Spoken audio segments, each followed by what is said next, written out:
Oh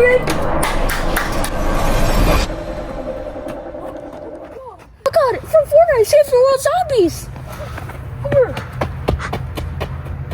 Save the World came out before Battle Royale came out, and literally it was pretty Sigma because it was an action game, third-person shooter, whereas players lead survivors in a post-apocalyptic world filled with nasty storms. Players that protect their base and stuff, and they gather resources, search for survivors and craft weapons to battle the incoming enemies, like the holes and zombies and stuff, and literally.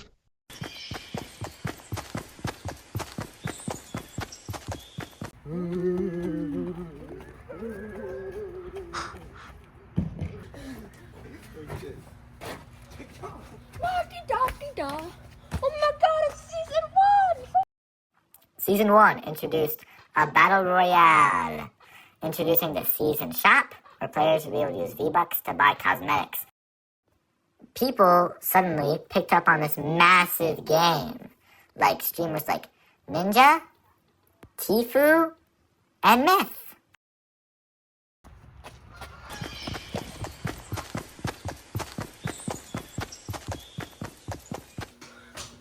Oh my god, 2 double pumps!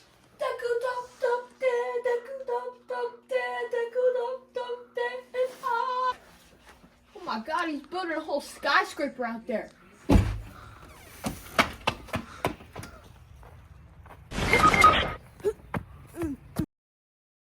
Damn, there's so much people in this battle bus. Slow taper fade. Ninja! Who are you? Damn, you're nobody. Ooh, this building has a lot of loot, man.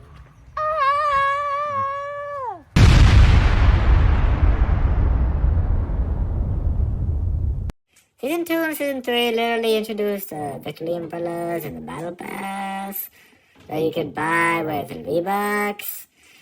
Season 2 also added the POI tilted towers, which became a big place for people to land. It was like the hot drop. And in Season 3, people started noticing a little thing in the sky, and it turned out it was a meteor, and it was hitting a light for everybody. Oh my goodness. Oh my god, it's a missile. After the events of the meteor and stuff, the fragments hit all on the island, but the main part went to Dusty Depot, which made it Dusty Divot. The meteor also left hot rocks in the crater of Dusty Divot, which, if you ate them, you would have a low gravity effect for a short duration of time. In Season 4, a missile was literally headed for Tilted Towers to destroy it. But something happened, and it went through a rift. Then the rift went through another rift. Then the rift went through another rift. Then the rift went through another rift!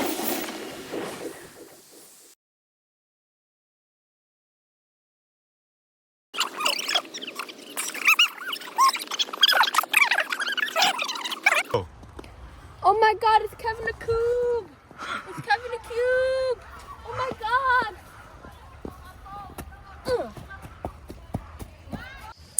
After the crack/rift in the sky brought the locations from different realities into the island, they started shrinking and closing, and in the process, becoming purple and sudden lightning strikes in the mountain east of Fatal Fields and closing in on the desert.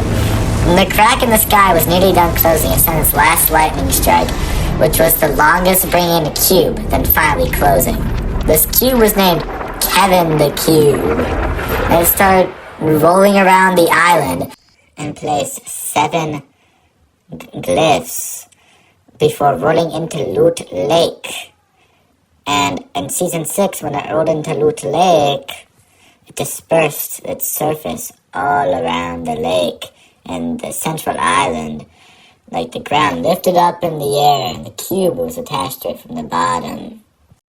There was also an air vortex. When players would go in it, they would like float up into the island and stuff.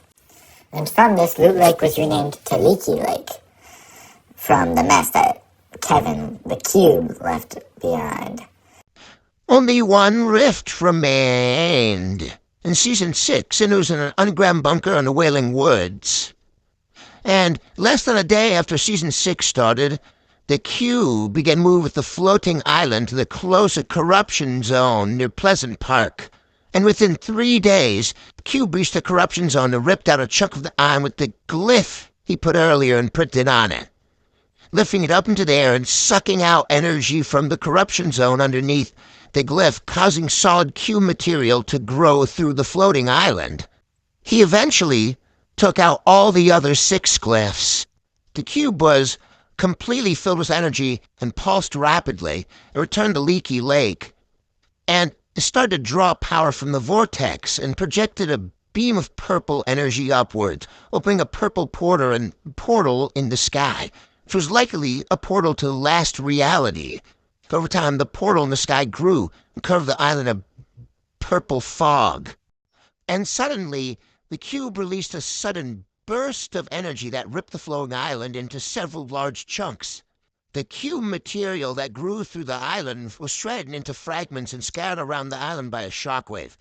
These fragments spawned Cube monsters. The Cube couldn't take this power, however, and started breaking and slowly decaying. And then it exploded, and a piece of the floating island fell into the lake, and the ruined lake was changed to a peaceful paradise.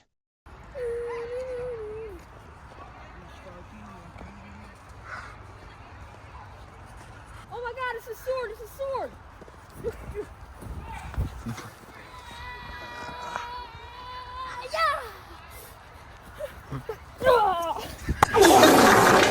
Season 7 base just gave up on the story that happened from Season 3 to Season 6. And at the end of Season 6, there was an iceberg that showed up. And eventually it froze Greasy Grove and destroyed Flush Factory. And three new locations were brought within the iceberg. Happy Hamlets, Polar Peak, Frosty Flights. That's it. And a whole new season happened that was during the winter time. A few days after Season 7 launched, Polar Peak began to thaw out, revealing a giant castle owned by the Ice King, with several surrounding buildings. Upon realizing that the ice in which the Ice King was frozen was thawing, the Ice King conjured ice storm on the island to keep it cold enough to stop it from further thawing. However, several days later, the snow and ice in the island starts melting, and with it the iceberg continues to melt as well. And as the ice continues to melt even further, a throne room, library, and dungeon were revealed. And in one of the rooms, there was a table with 5 symbols, each representing a king. The chair behind the fire symbol was flipped. The dungeon contained cells. And one of the cells had 5 mysterious eggs. A further room was also revealed, housing a large mound of ice around chains. As the days passed, the ice with the chains in Polar Peak dungeon started melting, filling a pair of arms tied to those chains. Eventually, the ice thawed, and being known as the prisoner had escaped, with the purpose of regaining his power. As the prisoner regained his power, the deadlocks around his body started falling, and fire appeared around his body, causing seismic activities to start happening to the island. Oh my god, it's a pirate! Yarr!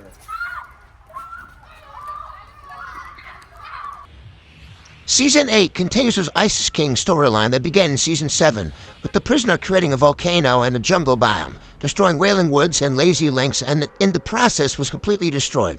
While Tomato Temple became unnamed POY, Lazy Links were replaced with Lazy Lagoon, a small lagoon containing a pirate ship with a small port.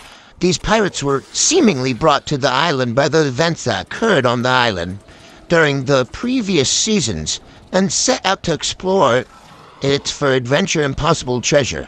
Following their arrival on the map, the pirates have numerous pirate camps throughout the island. As the prisoner hatched the eggs he collected from Polar Peak, giving birth to the hybrids. Some time after the season had started, and helicopter sort of going around the island as she was looking for something. And at the same time, this unnamed investigation agency turned and set up a small dig sites near Fatal Fields inside this dusty divot and near Loot Lake, where they found some sort of metal door. The helicopter then landed inside Loot Lake, and 10 excavators were deployed over to dig in Loot Lake, and they seemingly found what they were looking for.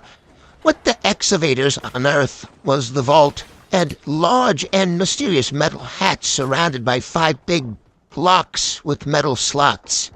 A couple days later, a holographic image of a glyph appeared above one of the Fort Rocks Luli.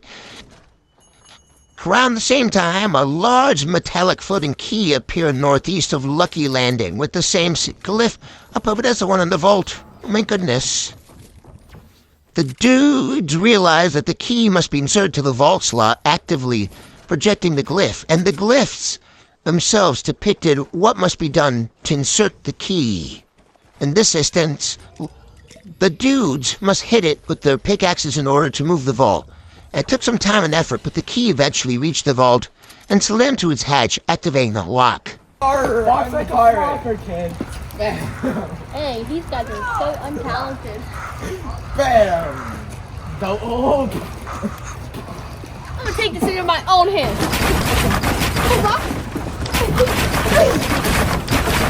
Oh, yeah! I'm really the next miss in this thing, bruh. Yo, Ninja Gang got nothing on me. Yo, what's poppin', Fortnite gang? I'm Bunker Joni and I have nothing. Oh, what's good, Keely? Oh no!